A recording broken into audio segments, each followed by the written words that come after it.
국장 머릿속에서는 띠용했습니다. 핵 시설 프로그램을 다운시키는 코드를 넣으면 어떻게 될까? 자, 근데 가장 중요한 정보가 없네. 고민을 하고 있는데, 야, 이거 하늘의 운명인가 봐. 2008년 이란 대통령이 우리 이란이 얼마나 대단한지 보여주도록 하겠습니다 하면서 나탄즈의 핵시설을 보여줍니다. 자, 들어오세요. 자, 저희는요 어떤 기기를 썼고요, 이거 쓰는 프로그램이 궁금하다고요? 요런 프로그램이거든요. 상세하게 다 알려줍니다. 자, NSA 1동. 야, 지금 TV 켜 빨리.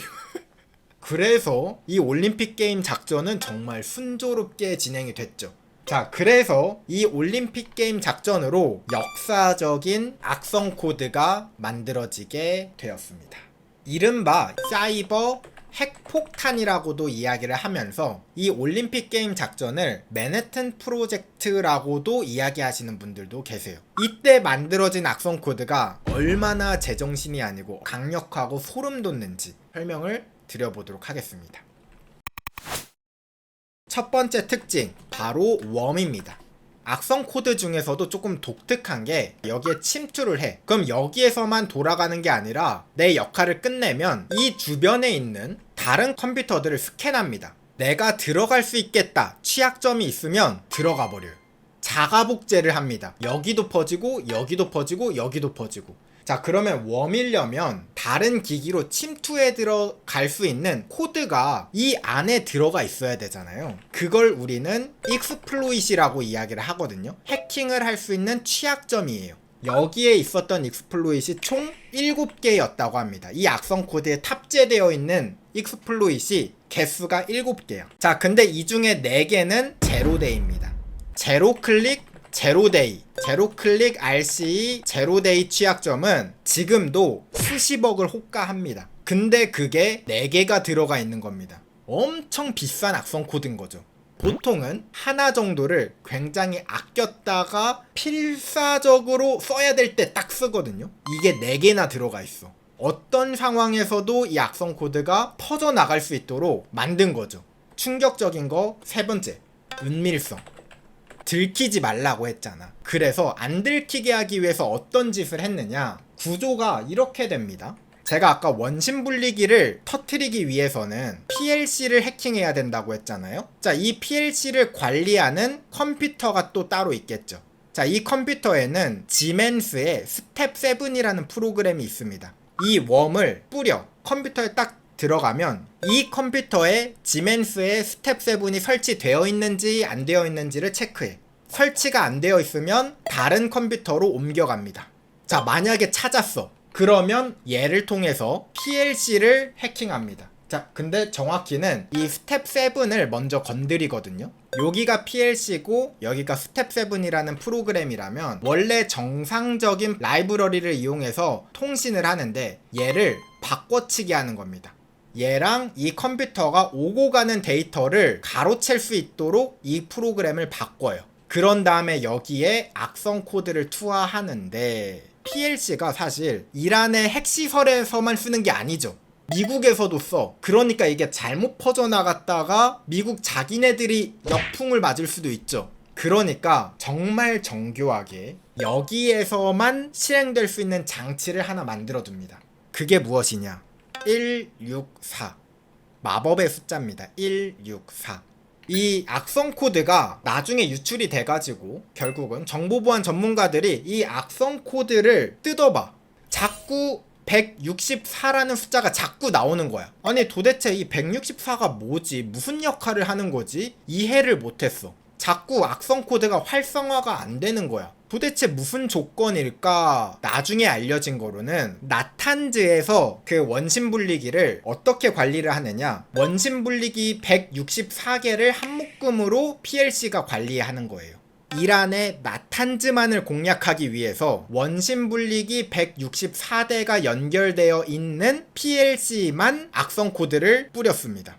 나탄즈에서는 원심 분리기 164개로 단위로 관리하고 있다라는 사실도 알았겠죠. 자, 그리고 네 번째, 이미 은밀하잖아. 근데 여기서 더 소름 돋는 동작이 있어. 만약에 이게 PLC에 설치가 돼서 해킹이 되면 어떤 현상이 일어나는가? NSA 국장은 무슨 의견이었죠? 자, 이 원심 분리기 그냥 팽팽팽팽 빠르게 돌려서 그냥 다 폭발시키자 라고 했어. 자, 근데 그러면 사실 뭐 전쟁 선포죠. 그쵸?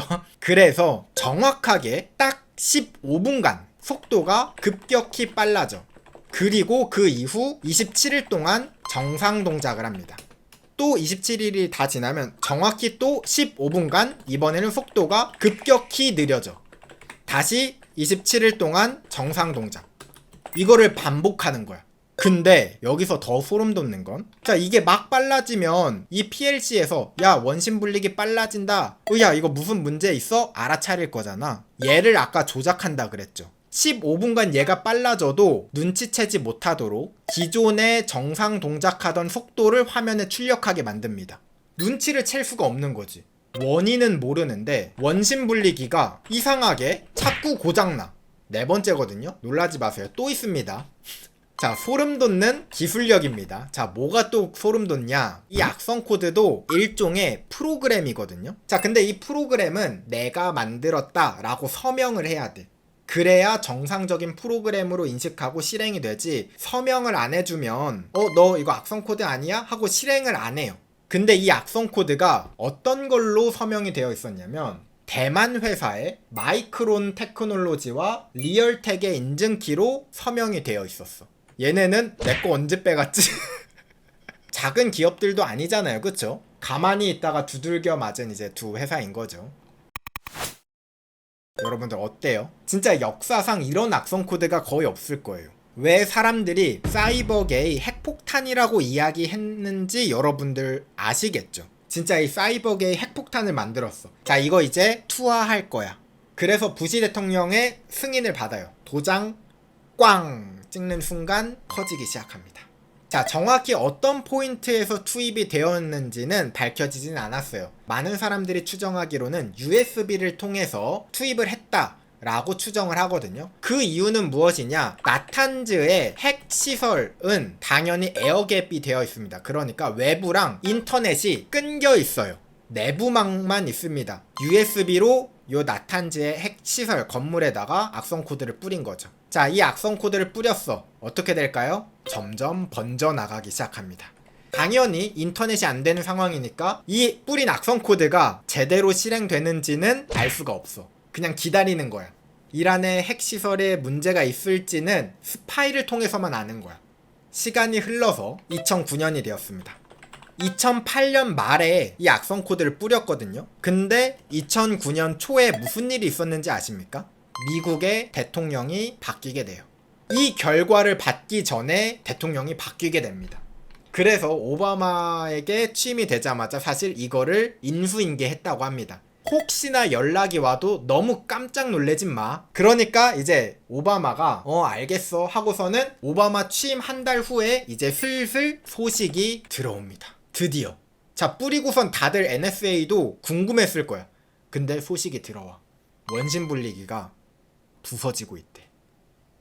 원심 분리기가 파괴되고 있대. 지금 2010년 초까지 1년 만에 나탄즈에 있던 8700대의 원심 분리기 중에서 2000여 대가 파괴됩니다.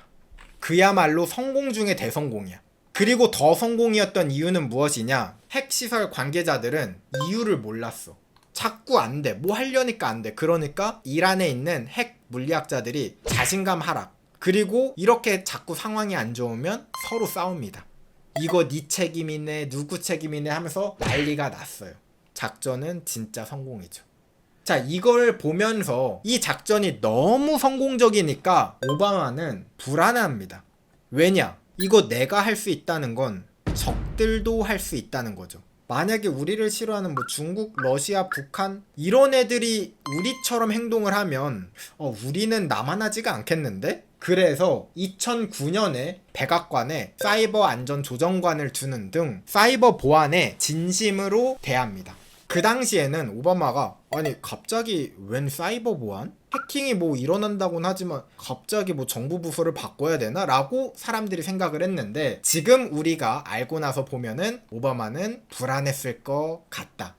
자, 이렇게 성공을 거뒀는데요. 언제까지 성공을 거두느냐? 2010년. 자, 이제 드디어 이란 1년간 고생했어. 이란도 뭔가가 이상한데? 이란도 뭔가 쎄함을 눈치를 챈 거야. 2010년 1월 초 나탄즈에서 원심 분리기를 다 드러내기 시작했음. 조사를 하는 분위기가 보여요. 불길한 소식이 들려. 2010년 6월 백악관에 충격적인 보고가 들어옴.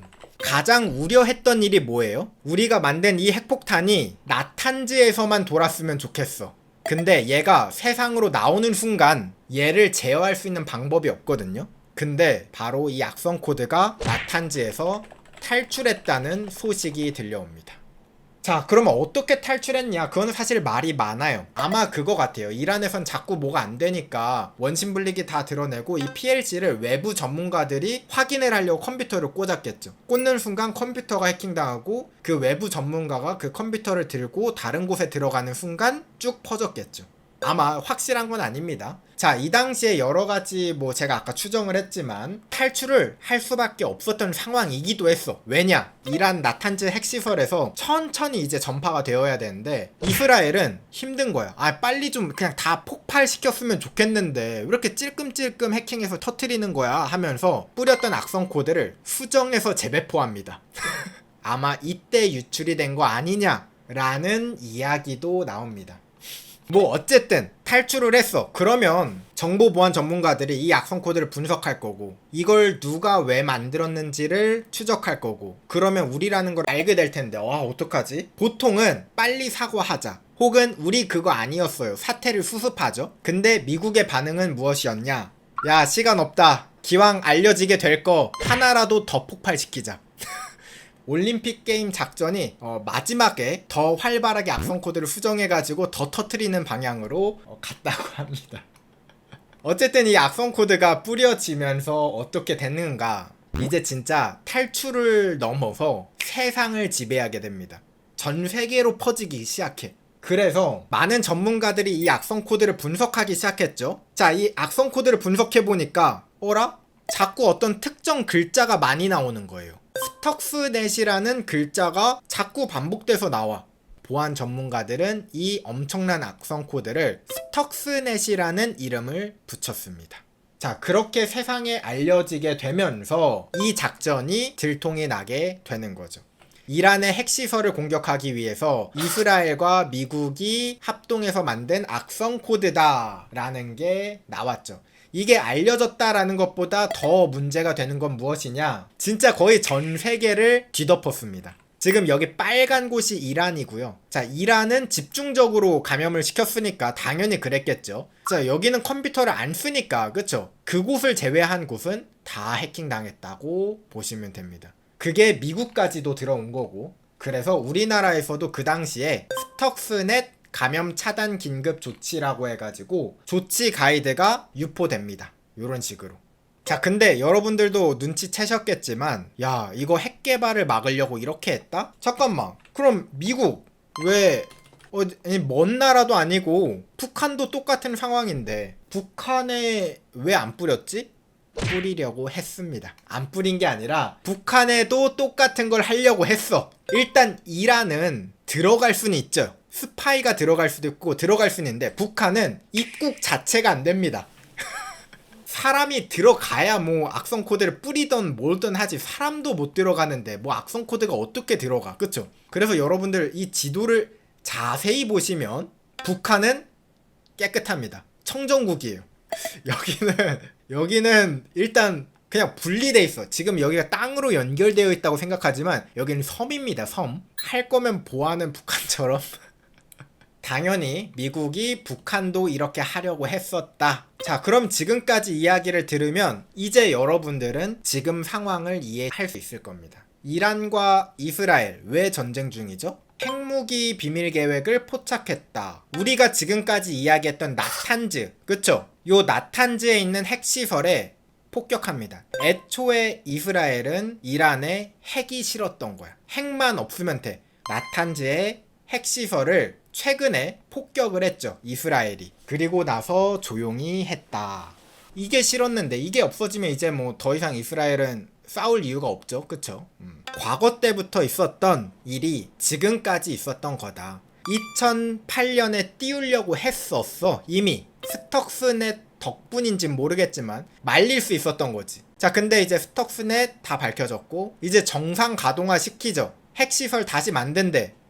나 들어간다. 그래서 지금 나오는 기사들이 뭐 낯선 게 아니라 원래 이스라엘이 하려던 걸 했을 뿐이다. 저는 개인적으로 그렇게 생각이 좀 드네요.